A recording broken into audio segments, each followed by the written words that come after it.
Minions, welcome! I am the Overlord, and this is Crack-a-Pack, where I buy a bunch of Magic the Gathering booster packs and go ahead and open them up. Right now in front of me, I have a pack of Shadows over Innistrad. In fact, I have another one here, and then I have one of these combo 3-packs. Looking at the side here, I can guess that these back two are Return to Ravnica. There's some decent stuff there. And then the Dragons of Tarkir. And the promo is the Felidar Sovereign. Pretty decent, fun commander, easy win condition, and ooh, it's shiny in promo. So all of the ones you got from opening Battle for Zendikar are basically worthless now, because you can get this. So, let's us start with the Shadows over Innistrad. It's the standard stuff, it's the newest stuff that's tournament playable in standard anyway. The technically newest stuff is Eternal Masters, but since there's not any stock of that anymore. So let's see what we got here. Alright, just gonna shuffle through the commons. Oh, my thumbs are in the way, probably. I should, okay. So here, I'll do that, and I'll do that, and I'll do that. Just so we can kind of get a good look at them all. What I like to do, let's go ahead and count these. 1, 2, 3, 4, 5, 6, 7, 8, 9. Okay, so there's not going to be a rare flip card, and there's not going to be a foil, which is kind of a bummer, but we can still get some good stuff. Geese's Bidding. It's super nice. It's fun. Build kind of a junky standard mono black zombie deck. This is certainly welcome in it. Get 2/2 zombies for 2/2 zombies for 4. So, you know, it's on the curve. Madness, you get a little bonus, so it's quite alright. Incorrigible Youths, it's awesome if you can cast it for its madness cost. A 4/3 haste for 3. Amazing! Other than that, you know, it's a little overcosted. I'd probably take it in unlimited though, you know. So it's a solid body. The haste is removal on a stick, so there you go. Tenacity. Creatures you control get +1/+1 and gain lifelink till end of turn. Untap that. So it's a 4-mana pump spell. Not a super huge fan of that, but it can swing things in your favor, I suppose. But if you have the board state, unless that's what you're constructing, have a bunch of weak creatures, charge at them all at once, and then pump the ones that make it through. I don't know. It's not for me. So we have the rare card next. So what I'm going to do is I'm going to go ahead, skip it. You didn't see that. So check out a flip card, Town Gossipmonger. Tap an untapped creature you control, transform it. And it's a 2/3 that attacks each turn. Able to. And you can give it weird fire breathing. Rabble, rabble, rabble, rabble, rabble. So there's that. Oh, nice. I really appreciate the art for Shadows over Innistrad. It looks a lot less generic than a lot of previous art. And we have our clue token, very important. So the Moment of Truth, cheating already. I can see a red mana symbol. It's probably going to be that 2/2 wolf for 2 red that gains double strike when you have Delirious. Let's check it out. Whoa! Scourge Wolf. Yeah, that's the one. So there we go. Not a super hot pack, and in fact, kind of disappointing. But that's the fun of it. You never know what you're gonna get. So let's check out this other one. Have a good feeling about this one. Mr. Vampire Dude. He's running away from something scary in this pack. I can sense it. All right. So I've noticed something weird about these, that they always start with white, blue, white, or blue, white. It always starts with several white and blue cards in a row, or several blue then white cards in a row. I don't know if that's quite intentional, or if it's just kind of how the sheets were cut here. So, gonna go ahead, see if there's something to have suspense about. 2, 3, 4, 5, 6, 7, 8, 9, so unfortunately, none of that. So that's kind of a bummer. But let's see. Olivia's Bloodsworn. That is a flying 2/1 for 2. You get to give Vampire's Haste, including itself. That's kind of nice. Definitely play it in limited, get some early damage in, trade with something a little bit tougher. So that's good. Stensia Masquerade. I like this card. Just like the concept, vampires in a masquerade. Yeah, attacking creatures you control have first strike. That's always a plus. You can put a lot of pressure on your opponent and get some really good trades out of that. Whenever a vampire you control deals combat damage to a player, put a +1/+1 counter on it. I feel like that's Wizards' homage to Innistrad block, where the red vampires, a lot of them had that same ability. And Madness is outside of the set, probably isn't going to be relevant. But hey, you can cast it anyway. So that's good. Gotta hold you guys in suspense. Spiteful Motives. Flash, enchant creature. Enchanted creature gets +3/+0 and has first strike. Okay. It's pretty expensive for an aura. Flash is cool. I probably wouldn't play it unless I was making like a theme deck. So gonna go ahead and skip the rare. And try to hide it so it's not peeking out this time. Gastoff Arsonist, regular Werewolf Claws, 5/4 for 5. You know, in red, that's not too bad, but then it becomes a 6/5 for 5 with Menace if you get it to flip, so can definitely close out the game there. Get a nice looking swamp here with what looks like some sort of carriage right there in the middle of it. That's cool. I like the little details and like the looming cloud on top here, like a really big storm's about to hit. So that's always fun. And cool. A wolf token. I like these wolf tokens. I don't like all wolf tokens. There are some that look really weird, but this one's legit. The moment of truth. Drum roll. And we have From Under the Floorboards. So a lot more zombie fun stuff right here. Madness is X and 2 black. Put 3 2/2 black zombie creatures onto the battlefield tapped, and you gain 3 life, so that's good. Kind of recover from taking some early damage. And if you pay for its madness cost, it becomes X, which you can get a really sweet deal out of it. Though it's not too bad. I like it. It's not particularly valuable, but that is some good stuff. So fun to play with, even if it's not like a super powerful card. If I can see it in like a theme deck, then you know that's something that I'm not completely disappointed in. So let's do this big pack. 2 Return to Ravnica's and a really fat looking, really heavy looking Dragon Lord Artaka pack. Artaka? I can't remember. That was like 3 sets ago, man. So, shiny. Ooh. Alright. Let's go in chronological order here. So we'll start with the Return to Ravnica. There's some good stuff here. I'm always a huge fan of the shocks. I can always use more shock lands. Abrupt Decay.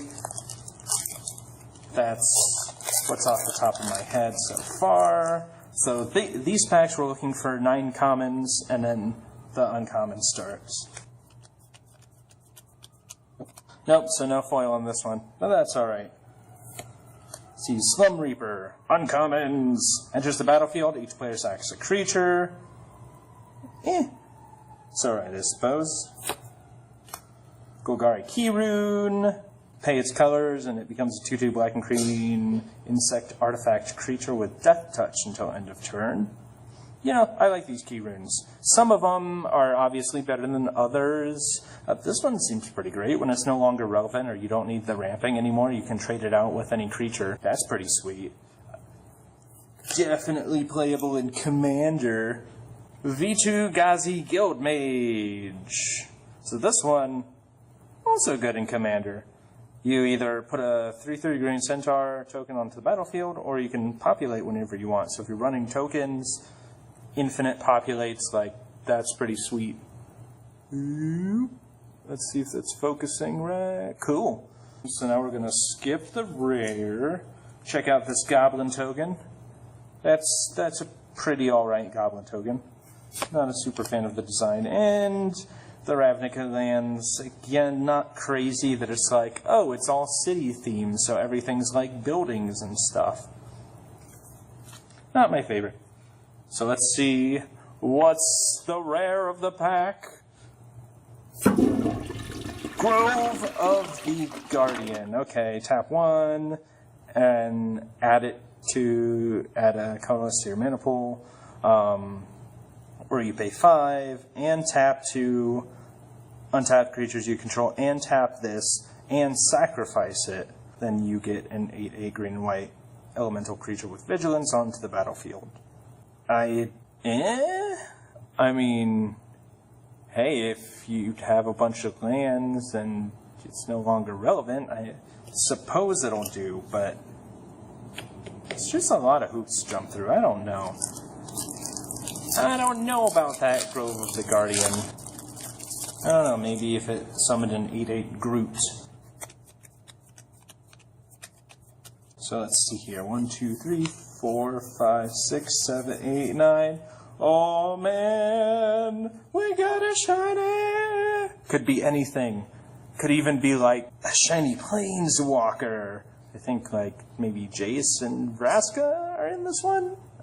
I don't remember. I actually didn't start playing till Theros, so let's see. Sphere of Safety. Creatures can't attack you or a planeswalker you control unless their controller pays X for each of those creatures, or X is the number of enchantments you control. Expensive, but if you're playing an enchantment-heavy deck, that would be pretty nice to just kind of pillow fort and stall them out. Street Spasm deals X damage to target creature you don't control without flying, and then you can overload it, pay double the cost to hit all creatures. So, I don't know. I'm interested to see, like, if I would have been playing a lot of Limited with these sets, how good they were. New Prov Guildmage. Target creature gains flying until end of turn, and you can detain something. Detain things. You know, I run a rune attack. Blue-white. And this might not be too bad. You know, get them out late game and you just start detaining your opponent's biggest threats. Alright, so check out the land. It's a city. Yay, buildings. Not exciting. Oh, they did the foils differently. Oh no, I just spoiled the surprise. Alright. Rootborn defenses. That's pretty cool. You probably can't tell the foil too much, but I do like the little rune, or not rune mark, the guild mark here. That's in foil. That looks really nice. So, yeah, good quality foil. Glad to have it. I'll always take foils. And then the rare. This is an advertisement. The rare of the set is Guild Feud. At the beginning of your upkeep, target opponent reveals the top 3 cards of his or her library. You may put a creature card from amongst them onto the battlefield, then puts the rest into his or her graveyard. You do the same with the top 3 creatures of your library. If 2 creatures are put into the battlefield this way, those creatures fight each other. So, I don't know. I guess if you like Chaos or something, that's decent. I suppose it's hard to think of a cool deck idea to put that in. So I'll just put those over there. And I have good feelings about this. This Dragons of Tarkir booster pack. It's age 13 plus. I'm age 13 plus. I mean, technically. Don't ask my friends. So, this is when I was playing 5, 6. I love how it evolved from punching a bear to punching a raptor. Total power creep, wizards, WTF. just messing with you guys.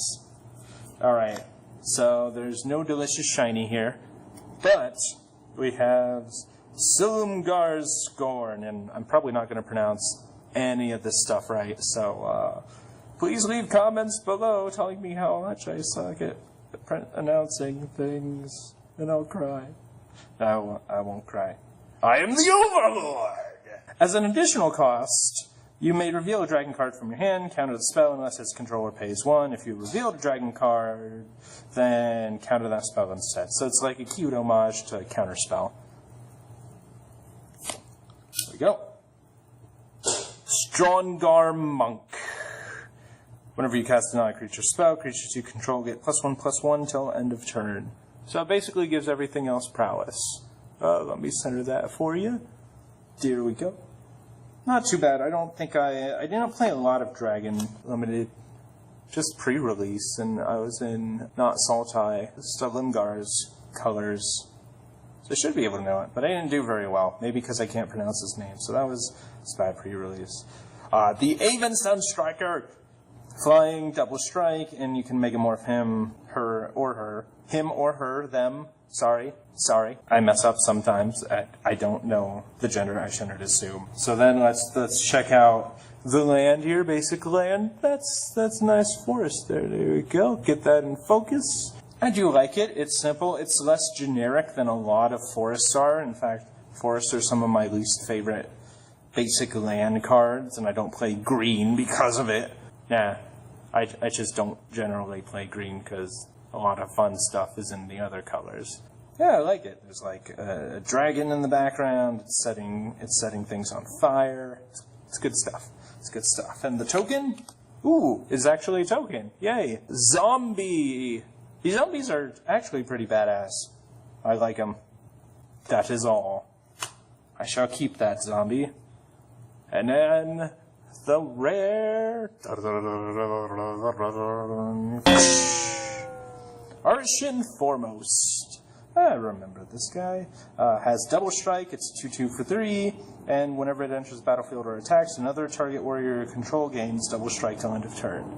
Back when it was in standard, and well, I guess this still is in standard at the time of making this video, of course, obviously, duh. Back when the rest of the cons block was in standard, I actually did a pretty powerful Black-White Warriors deck, but that card I tried out, not super good. That is me opening a bunch of packs on camera. Crack-a-pack! So let's see here. Definitely put out the rares again for you, so for a nice shot at the end. Put out some cool looking cards. I think the MVP of all of these packs is gonna, the Rootborn. Even though it's not a super great card, I suppose it can be. It's an instant. It might have some uses. It is shiny, so it definitely gets the shiny cred. Promo shiny. There we go. Wolf's alright. Not as cool as the zombie, but still pretty good. And here we go. That is 5 packs. That is 5 rares. Nothing else too terribly exciting. So not like a, oh my god, this guy opened a Jace! Which is actually possible in everything except dragons. So, had the Jace chance, lost the Jace chance. Oh man, getting some reflection here. Let's get that zombie out of the sunlight. There we go. This has been Crack-a-Pack with the Overlord! Live free, my minions!